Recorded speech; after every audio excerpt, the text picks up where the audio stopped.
Hello, folks. It is wonderful to have you here again this week. It's a pleasure. I'm Tarah Wheeler Van Vlack. I'm the CEO of Fizzmint, and I do Tarah Talks on this weekly basis. Today is so amazing. I get to have some of my greatest friends in technology here with me today. We're going to talk about how to be a great ally to people in technology. My good friends Paul Watts, my good friend Jason Lewis, and my good friend Dan Savage is here with me today, and we're all going to have a conversation about what it takes to be somebody who is a good friend to people who sometimes are not as privileged as everyone else in technology. I would love if Dan Savage would give us a brief rundown on who you are, what you're doing, and why I like you. Possibly bring up karaoke if you want to. Well, since you already led off with karaoke, I guess you can say that I do love karaoke. It's one of my favorite pastimes. You can find me throughout Seattle 2, maybe 3 times a week, singing and having a good time with my friends. But as far as professionally, I'm a business development specialist. My real job is helping companies grow revenue, and I advise a lot of startups. I currently am working for a startup here in Pioneer Square, and one of my favorite things to do is connect people to great solutions and also connect people to great career opportunities and other awesome people in the area so that everyone can achieve their goals. Awesome. And Jason, if you want to tell us a little bit more about yourself. My name is Jason Lewis. I'm the CTO at Yet Analytics. We're a startup in Baltimore, Maryland, building next-generation tools for data analysis in learning and training development.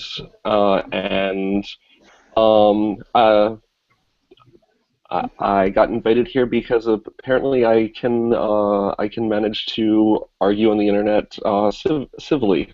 Civilly, is that a word? So yeah, I'm rambling now. I'm going to shut up. And Paul, tell us more about yourself. Yeah, my name is Paul Watts. I am the founding partner of Jolt Labs. We're a startup studio in Seattle. I also know Tara from various things, but also I'm a karaoke enthusiast. I don't think I'm as hardcore as Dan, though, but I do enjoy it. And I also am a board member of the Women in Tech meetup here in Seattle.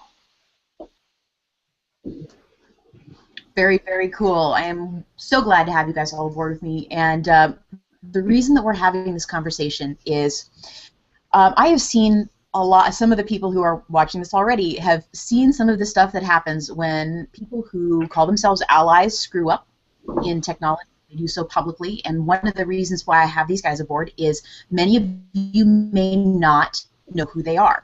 They don't publicly advertise themselves usually as allies to women and to minorities. There is because I've personally experienced the fact that each one of them is a great ally to people that are occasionally underprivileged in technology. And so this is not really about me promoting them. It's more about saying, here's what it's like to be somebody who is actually a really great ally to people in tech.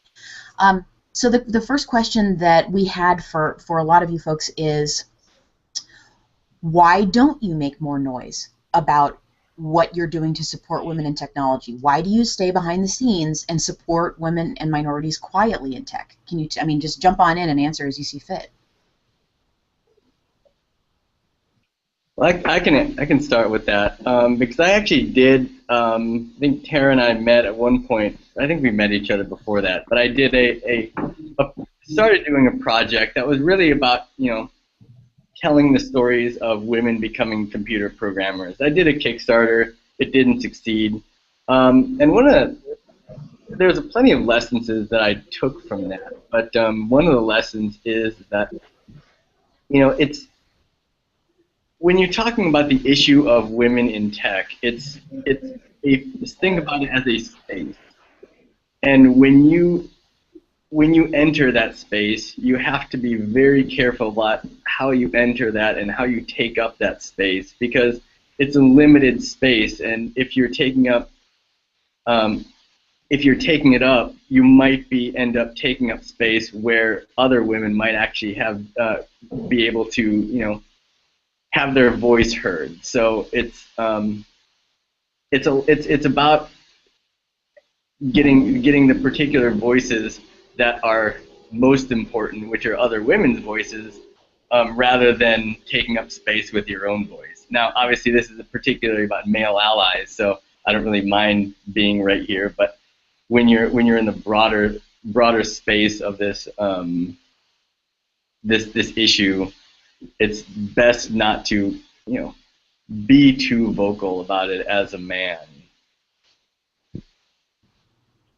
Maybe Dan and Jason could jump in. Jason, if you want to throw something down. Yeah, to sort of piggyback on what Paul said, I think one of the problems we've seen, I think there's gotten some press recently, is men who are sort of like putting themselves ahead of women's voices in talking about gender issues and diversity in technology, and I don't think that helps anyone. I think that just causes more problems. And I think being an ally is really about being the support and not the lead. That being said, I think there's also sometimes a selfish reason for not being more visible or vocal. And if you've been involved in tech feminism discussions on Twitter, then even offering an opinion sometimes is putting a big target on your back for well, without going into any specific instances, just putting a big target on your back for being a horrible person who is wrong about everything and should be fired from their job. So sometimes it's better to just wait until someone asks for your opinion and not be so visible. These guys have added a lot of great value to this, and I haven't really my perspective in this is less on the social ramifications of stepping out and saying something, but and I totally have seen what Jason is talking about and Paul's talked about, where you've stepped out and people are then going to attack you, and you get a target on your back, and that's very unfortunate. There's always going to be those people who are on the far extreme on both sides, and they're going to be trolling each other and just using any excuse they can to cause bad feelings in someone else. But from my perspective, while I've seen all that stuff happen, for me it feels like it's my best position is to be someone who's going to support and someone who's going to make the topic really about the person that I'm helping. And less about me. Of course, you're always going to get good feedback from people, and someone like Tarah is going to say that you're awesome, and I love hearing that. But it's not really what I'm in it for. I do get a sense of self-worth and from helping people and showing them the things that I've experienced and helping them learn from my mistakes and everything else. So really, it's just kind of being in the background and being in the supportive character. I think is the role that everyone should play. It doesn't really matter if there's gender diversity issues or whatever else. If I'm helping a man or a woman, it doesn't matter their age or their race. Treat everybody with the same kind of respect and make it always about that person and not just about myself. That is amazing. Thank you for the thought that you've put into each of these positions. And Jason brought up something really important, I think, just now, which is that if you do have a comment or a thought about feminism on Twitter or in technology, you can be somebody who just paints a giant target on your back. And one of the reasons, and many of you folks don't know this actually, one of the reasons that I have specifically Paul and Jason in here is they have both written blog posts, and this we both knew each other kind of around the time that I did the first big Kickstarter, Lady Coders, but Jason especially came to my attention as somebody who wrote a really amazing and thoughtful, critical blog post of what we were doing with Lady Coders. And he had people jump on him even then, and I watched it happen. This is somebody who was respectfully disagreeing with me, who thought that I was doing some of the things that we were doing the wrong way and that I could have been more helpful in other ways. And please God, will everybody on the internet disagree with me that way in future? So I think the question I want to ask everybody is, do you ever, and it's so, I would do this if I were you. Do you ever back away from standing up for women in technology because you're afraid of saying the wrong thing, for fear there's no reasonable people behind the discussion? Jump on in if you want to. Absolutely. I blog and tweet less and less about these issues, just because It it feels like there's it feels like the loudest voices in the room are usually the least reasonable, and it's sort of the signal to noise ratio, at least over the past I don't know, maybe a year or so, has been a little rough. And I think the last time I blogged about anything in this space was about Donglegate, which is over a year ago now. And I got a lot of spirited discussion in the comments when that happened. But eventually, I had to change the comment policy on my blog because things got so abusive. And so lately, yeah, I've paid less attention. There are certain people that I just, don't interact with on Twitter because I know that whatever I say is going to be wrong with those specific people. And when you contacted me and said, "Hey, would you like to do this talk?" I was like, "Sure, that sounds great," but I don't go looking for opportunities uh, the way I might have at one point, I guess you could say. I think it's the same thing with me. I mean, I definitely, well, I don't really try to engage on conversations on Twitter regardless, unless they're with friends. And certainly any sort of hot button issues, I stay away from. But even I think because of things, like Donglegate and Gamergate and however many gates you want to talk about, yeah, the even since I've been involved in this topic, the level of vitriol has gotten even larger. So yeah, I think it's it becomes very difficult to kind of engage conversations on the internet and Twitter specifically. I'll jump in and say that since I'm the one who hasn't written anything, at least published, not publishing any blogs and things about this, it's the reason why I have not done so, and I'm very careful with where I comment and things online, is that I don't believe in, personally for me, I don't do anything anonymous as far as like commenting on things, and I always try to make sure that my name and my reputation is attached to all the kind of conversations that I have, and so I need to be very careful with my reputation. And so I have obviously the things that I feel about different topics, and whenever something comes on, whether it's Facebook or Twitter, I do my very best to try to be the voice of reason and come from a position where I'm being respectful of everybody involved and trying to understand everybody else's perspective.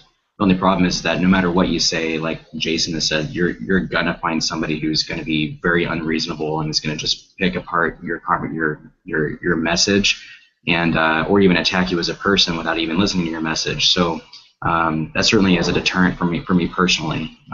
So I'd rather just support from the background and not get out there too prolifically yet.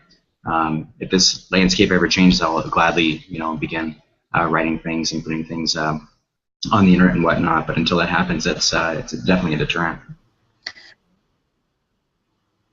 I appreciate your honesty about this. It's hard to say stuff like this sometimes because we do get penalized so drastically for the kinds of decisions we make online. And I mean, it's kind of hard to say this because it's going to sound like Bill Clinton talking, but I feel your pain on the penalties that you can face for talking about these issues in public. I don't think that there's a lot of room for middle ground on a lot of this stuff. I feel like you kind of get your posse, and then you're in your posse, and then your posse supports you, but you have to adhere to the posse line. And I caused myself no end of grief several weeks ago, right in the middle of my Kickstarter, when I spoke out about someone in the ally community that I felt was being treated unfairly, and I lost $1,000 or more overnight as a result of that decision that I made, and I didn't recognize that could be the consequence of me saying those things. I didn't think that treatment was fair, but I stop and I ask myself, if I go back and do that again in time, do I make the same decision? You know, do I speak out for somebody I thought was being treated unfairly again and recognize that I'm going to face real-world, serious economic consequences instantly for my decision? And those consequences roll out over time, I think, for allies. And so I think on behalf of all of those in the moderate intersectional feminist camp, I'm going to say thank you for being willing to at least talk about these issues right now. It's really important, and I'm glad that you are doing it. I think you're right. I think maybe it was Jason that said it's over the last year or so. I feel like it really has over the last year or so gotten so much worse, and I don't know what has caused that feeling or that thought. I guess the next and last question I'll ask all of you all to take a look at before we open it up to some questions from the audience. And by the way, remember, audience, you can always tweet your questions to me at Tarah. And then you can also use the question and answer application here in the Google Hangout, and I'll be happy to moderate and throw those questions at the gentleman in the Hangout. And you can vote up your favorite questions as well, so that the ones that everyone wants answered get answered quicker. So the last thing I would ask you all to talk about is, going forward, this is something a lot of people really want to know about. As someone who is an ally to women in tech, to minorities in tech, how do you handle assholes? When there's no women and minorities in the room, what do you do to help you know, correct the behavior of people who don't know that they're acting inappropriately or saying something that can be hurtful to somebody who might not even be in the room, or maybe is? What are your tactics? What do you do? How do you help people be better? I'll jump in. I love this topic, actually. I am a very direct kind of a person. If there's somebody who has, you know, made a mistake and it was completely, you know, an accident, they didn't intend to be malicious, then I have no problem with just sort of taking them aside and just between me and that person, letting them know what happened, and helping them kind of correct that behavior, at least. Not correct their behavior, but at least to see the other side so that they can then change on their own. But if a person is going to be outright malicious and it's in a public setting, I kind of think that merits kind of a more public kind of a retort. So recently I was out with some friends, and it was a business-related work thing, and it was kind of a work hybrid social event, and someone was like, so I actually told off someone else, and it had something to do with a comment about someone's gender. And I actually said, "You are being an asshole right now," in front of like 6 other people. And I'm not normally that bold, but in that particular case, the behavior warranted it. And I think that what needs to happen is that someone who is obviously doing it and being malicious, it's a little bit different than being ignorant, I think. And sometimes you can kind of sense that difference. And I think that people need to be responded to in kind. So if someone's being completely outwardly malicious, I'm gonna stop them, and I'm gonna have them, you know, see the other side and try and get that behavior corrected.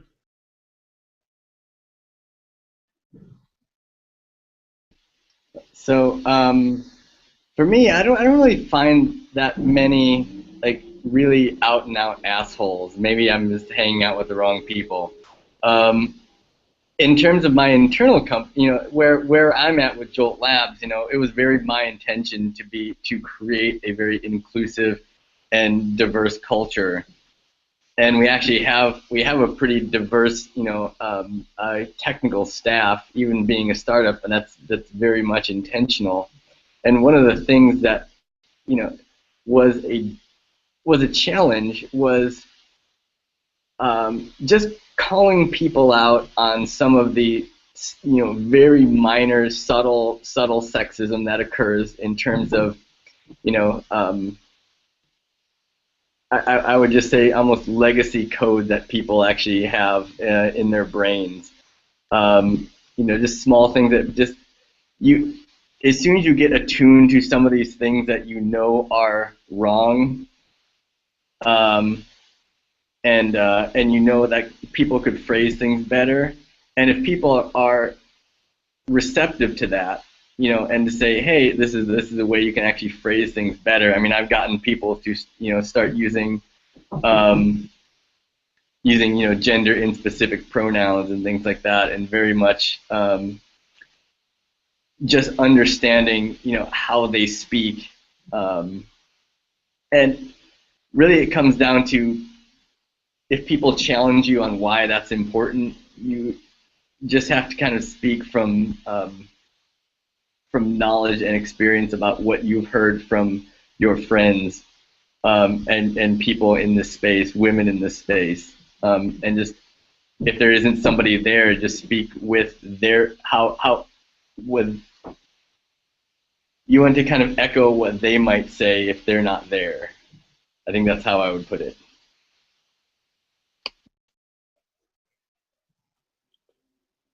So Tara, I think something that I think was in the way you phrased the question was really interesting. I think part of it was when there are no women or minorities in the room. And I think that's like really interesting because I think that's sort of a check we should put on ourselves. It's like, would I handle this situation differently if I wasn't in a room full of young white males, as is often the case with like a development team, unfortunately. And that I think that's something that is just sort of like a good self-check. Is like, oh, the thing that someone I just said over for me, or the thing I just said, would that I thought was okay, would I have thought that was okay if the sort of diversity of the people in the room was different? Um, and um, at Yet, the gender diversity of our company is pretty split evenly down the middle, which I think is a great thing.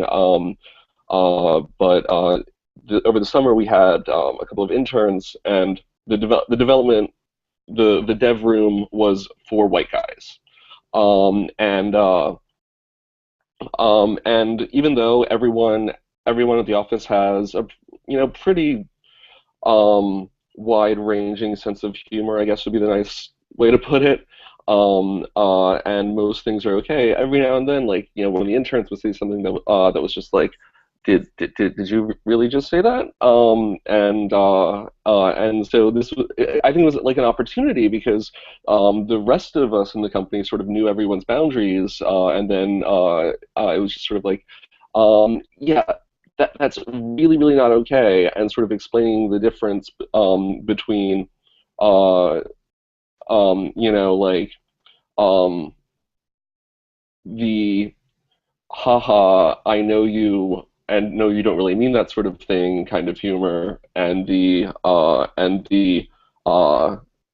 completely beyond the pale humor, and it's a fine line, and I think as it's also a challenge, in the startup world as companies grow. Like, you get into a place where not everybody knows each other, knows everybody's boundaries, and you need to start to redefine asshole at some point, because there are going to be things in those early days when things are intense and everybody's spending 80 hours a week together and knows each other well, where when you're being an asshole. Once you start growing the company, you're not sure where the asshole line is, so you need to sort of like rein in those things, and that's true regardless of issues of racial and gender diversity, just people being people. But when that enters the mix, then it's just more things to be conscious of, and having just sort of creating a culture where people act as checks on each other to be like, hey, that's not going to be cool. It's not going to fly, and fostering that sort of dialogue within the company from day one, where people can discuss where the asshole line is important. That is perfect, and thank you very much. I absolutely love that. Once you grow the company, you've got to redefine asshole. I got a great question, and it's closely related to that. And this is from, I kid you not, Yiddish Ninja on Twitter. He would like to know, how do you help, especially straight white men, open themselves up to being more open to seeing sexism and racism? How do you train somebody to see the world differently? So one thing that Jason touched on that I think real directly applies to this is that we know where people's boundaries are just by spending time with them. And I think that if you spend more time with a more diverse group of people, that you'll start learning where those boundaries are. And then, as humans, we start to learn where those boundaries are. And when we talk to our close friends, we we understand where their religion or faith discussions, and there's their political background is, and what their views are on all different kinds of topics, and we learn to respect those to people that we trust and respect and love. And so I think that if you start to just take that same level of objectivity when we're talking to people of different socioeconomic backgrounds or different educational backgrounds or whatever, different genders, different races, then if you just have that same objectivity when you're talking to them, that you can very quickly start to realize that, you know what, I didn't really see where that person was coming from, and I now see that this particular thing that I always thought was okay is really not okay to say, and it's disrespectful or puts down that person, and or limits their ability for opportunity, things like that. So it's really just about being objective with everything that you do, and using the same kind of respect that you have towards your friends and coworkers that you spend all the kinds of time with, and learning what people's boundaries are. I really appreciate that, Dan, and that's a great answer to the question, is figuring out those boundaries and helping someone push them in the correct direction. I've got a great question here. Maybe Jason or Paul wants to jump in on this, and this is a question that I get from email. I often get a lot of questions via email right in the middle of these, and it's because people are a little concerned about asking questions that may reflect where they work and such. And this is a question from a woman who she's the only woman on her team, and she would like to she's had requests before from people on her team to maybe speak out. She's become the token woman on the team, and the boss is not a very good ally, and so she's been put in the position of trying to teach her boss to be a good ally. How does she, and here's a real twister for you, how does she work with a man who is not open to seeing those signs and still keep her job and not be a bitch? I mean, what would you suggest that she do? How could you help someone be open to that? One thing that I think we tend to do is that when you know some of the economic arguments, and there's are these cases where you can point to where diverse teams perform better than non-diverse teams. There's actually a study that was shown that you would think that if you would have a team that would perform about as average as all the IQs of everybody in the team, but if you have a non-diverse team of either stripe, the team itself actually performs lower than the average IQ, so the team itself gets stupider. Whereas the diverse team actually outperforms that. And there's countless studies that show when everybody has a voice and when everybody is able to not feel shut out, that it actually is not only better for the culture of the company, but also better for the economic line, better for the actual economics of the company. I don't know if that's something that your boss would react to, but it's certainly something that, rather than just kind of going and be like, hey, this is the right way to go, actually hitting them where the economic line might help.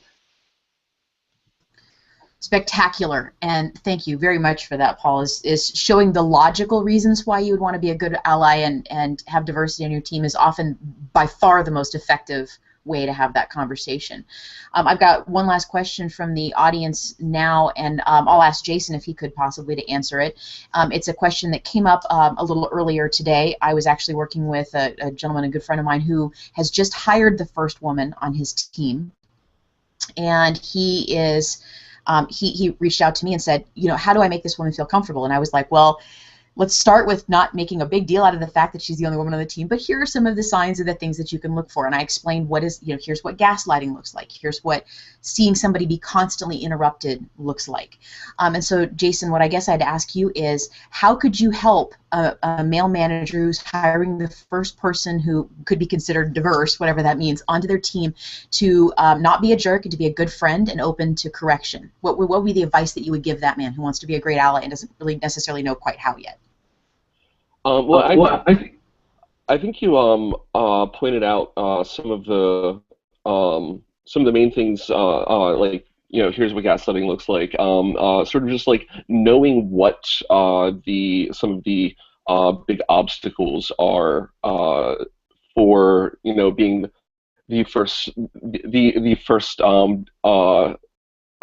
diverse person on the team. One thing that isn't even restricted to to that, but is a major factor is imposter syndrome, and sort of learning how to identify if someone who's being successful and feels like they really aren't.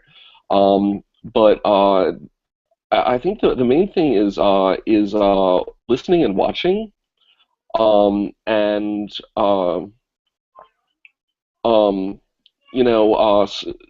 sort of observing how the dynamic of the team changes, whether it changes, whether the person's sort of just absorbed into the team immediately, or what kind of adjustment needs to take place, and saying my door is always open isn't enough, I think, is the other thing. Because nobody wants to be a snitch or being seen as whiny, and it's really easy to feel that way. And I think especially in the case, like you said, how do you help her to join the team and be able to approach the boss and not be a bitch in the previous question. When we're talking about women joining a team, it's like there's the I don't want to seem like a bitch, but there shouldn't be a but, and there shouldn't be a feeling that I might be a bitch.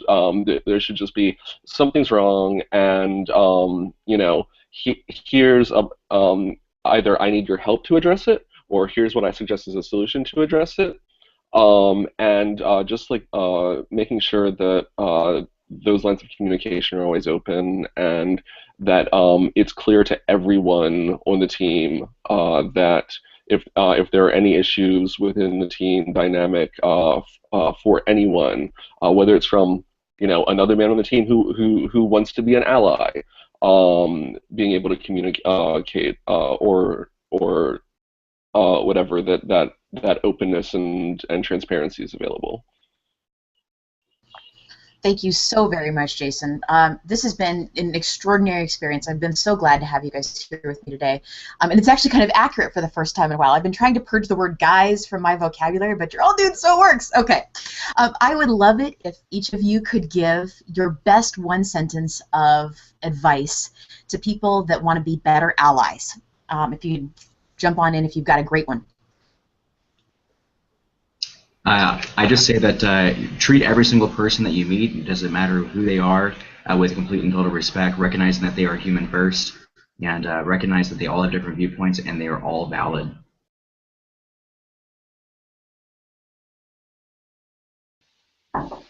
Yeah, I think that's treating everybody equally is I would say that. Also, remember who you're supporting. And being empathic towards that. That's my one sentence. And then, Jason, you got a sentence for us? Best piece of advice?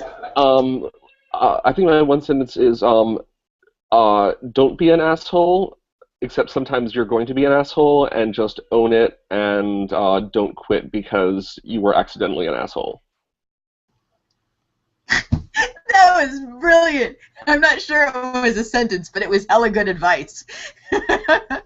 Thank you all so very much. I've had with us today Paul Watts, Jason Lewis, and Dan Savage. It's been a real pleasure to have you folks with us, and I look forward again to speaking with everybody again next week. Thank you so much. Have a great week.